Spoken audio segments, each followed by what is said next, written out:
নুডলসটা যে এত ঝাল হবে আমি ভাবতেও পারিনি। আসসালামু আলাইকুম। আজকের আবহাওয়াটা ছিল একটু মেঘলা, তাই বিকেলে ভাবলাম আজ না হয় একটু স্পাইসি খাওয়া যাক। তো আমার কাছে ছিল দুটো নুডলস, একটা নিসিন দেখি কার্বোনারা নুডলস আর একটা ম্যাগি স্পাইসি চিজি নুডলস।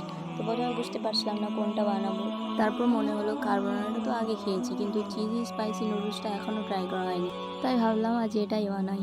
তারপর যেমনভাবে নর্মাল ম্যাগি বানাই সেইভাবেই আমি নুডলসটা বানিয়ে নিলাম। এরপর খাওয়ার পালা। আর এই দেখো আমার বিড়াল মিঙ্কি, আমি যখনই খেতে বসি ও আমার কোলে এসে বসে পড়ে। খেতে ও কী যে আরাম পায় আমি বুঝি না, তো ওকে কোলে নিয়েই খেতে শুরু করে দিলাম। প্রথম লোকমাতেই বুঝে গেলাম নুডলসটা সত্যিই অনেক টেস্টি। তবে হ্যাঁ, ঝালও কিন্তু বেশ ভালোই, সঙ্গে দারুণ একটা চিজি চিজি ফ্লেভার ছিল, যেটা আমার খুবই ভালো লেগেছে। যারা একদম ঝাল খেতে পারেন না তারা এটা ট্রাই করলে মশলাটা একটু কম দিয়ে বানাবেন। শেষে খুব ঝাল লেগে গিয়েছিল, তাই একটা ডেয়ারি মিল্ক খেয়ে নিলাম।